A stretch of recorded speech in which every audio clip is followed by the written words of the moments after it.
Yo, what's up kaahon Plix? Sa laban ni Bitrom at EJ Power ay nakita natin ang final form so far ng pagiging kupal ni EJ Power sa stage. Pero bago yon, kung hindi mo pa napapanood ang laban, ay panoorin at enjoyin mo muna ang laban ni Bitrom at EJ Power sa channel ng Flip Top.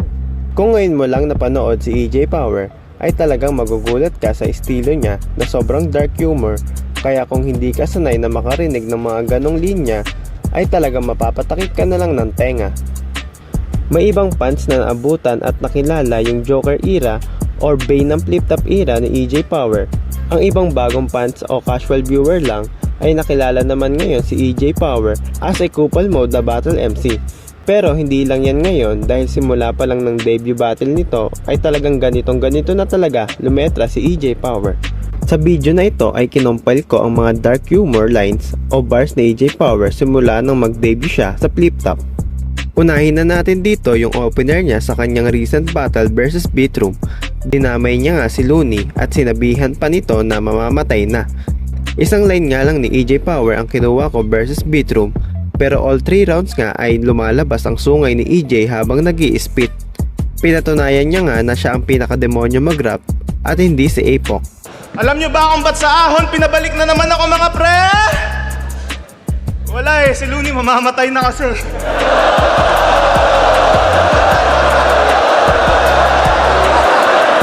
Ngayon, ikaw naman ang aking tatanungin, Shay. Anong feeling na tumalo ka ng average MC?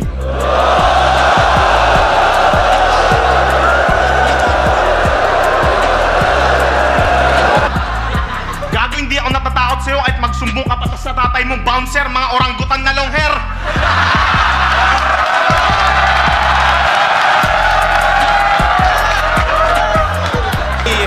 Ano? Nasaktan ka ba sa round na to? Well, peace off. F you kung may problema ka sa mga sinabi ko, kausapin mo ako sa labas ng venue, bitch! Galit, bumabalik pa rin. At mapunta naman tayo sa show tamong bungi. Lubak-lubak yung pisngay ko, maglakad pike, ugat-ugat pa yung binte. Sobrang gwapo ko talaga. Yung asawa mo gustong maging mannequin para galawin ko daw siya. Eh di nagpaabatas na ako para makatira lang ng nanay. Tangin, nakakanain ko siya ng solid kahit kamukha niya pa si Lilia kung tapay. Pero aminado naman ako, yung shota mo talagang magarbo. Kaya nga pinasok ko yung tubo niya parang ginagawa ni Super Mario. At dahil trip na trip ko mang gago, gamit namin sarili mo pang kwarto. Sobrang galing ko daw sa ilalim, dinaig ko pa daw si Fajardo. Di ka na magre-regenerate kahit mag-type ng bago Vicks. Umiwas ka man sa bala ko, lumemborak malakyano ribs. Ang ending mo pa rin, airpods ni Jano Gibbs.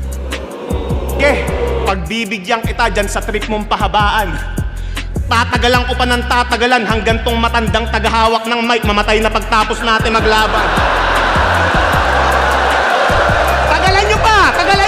Papasain ko yung kepyas ng asawa mong amoy bagoong. Sabay papasaan ko ng higante kong talong para mas intense. Sabay dudurugin ko maninya. Boom! Kare-kare reference. Ano itong cute na bagay na mas umiingay habang nag-i-spin? Eh di si Cray nung pinasok ko sa loob ng washing machine.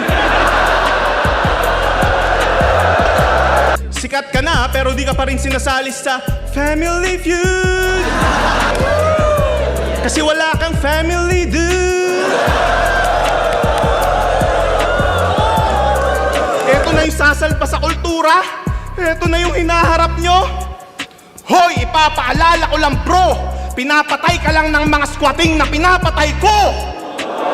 Tira segunda mano, kasi yung primera klase nasa hukay, lumaking tagilid kasi hindi yan nakaranas ng patnubay. Nabawasan sana yung salos sa lipunan kung yung kakambal mo yung nabuhay. Dito talaga malalaman na walang sinasanto si EJ Power dahil bago pa mangyari ang laban nila ni M-Site sa ahon ay nasunugan nga ito. Pero hindi siya nagdalawang isip na isama ito sa kanyang material para ibanat at ibaon si M-Site. Kitang-kita naman sa gwapuhan ko, walang ka-effort. Marami na akong babaeng napalhod dahil sa aking muscle na malsog at katawan ko nahubogat sa sobrang hot ko. Pati bahay nyo sunog. Kapag tinitigasan na ako, wala akong pake! Wala akong pake! Kahit may batang umiiyak pa, tatalsikan ko pa yan ng tamod parang ginawa ni Tekla sa anak niya! Yung jowa mo, flat-chested. Wala siyang hamstrong. Para siyang si Batas, back to back, hindi nga lang champion. Para ang dinaganan ng elepante at inapakan ng higante. Sa sobrang grabe ng atake, ginawa kong pananalbahe, pati si Enigma mapapareminis kung paano siya ginulpi dati. Naman sa nanay mong hindi makalakad, pilay na nga't mukalant ng gulay, mukha pang may sayad. Dahil di ko siya maantot, nagpatsupa na lang ako ng banayad. Sabay pinaliguan ko ng semilya kagad. Boom! Vegetable salad. Ulul, sinasabi ko sa'yo, isa pang anime reference mo na palyado. Manghihiram ka ng mukha kay Killua, yung minerder na aso. Ako sa lahi mo, at hapa nga Pilipino.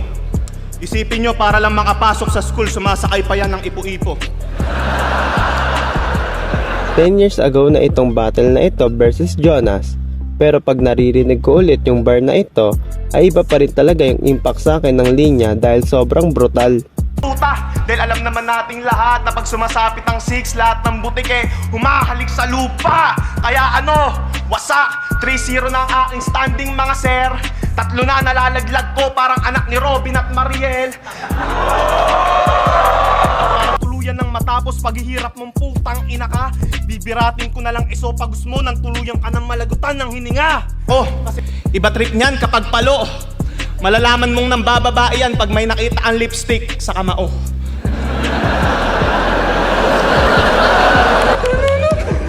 Ano? Awang-awa na kayo sa pagmumuang to? Pag ito'y nagbigti sa harap ko, baka tadyaan ko pa yung bangko.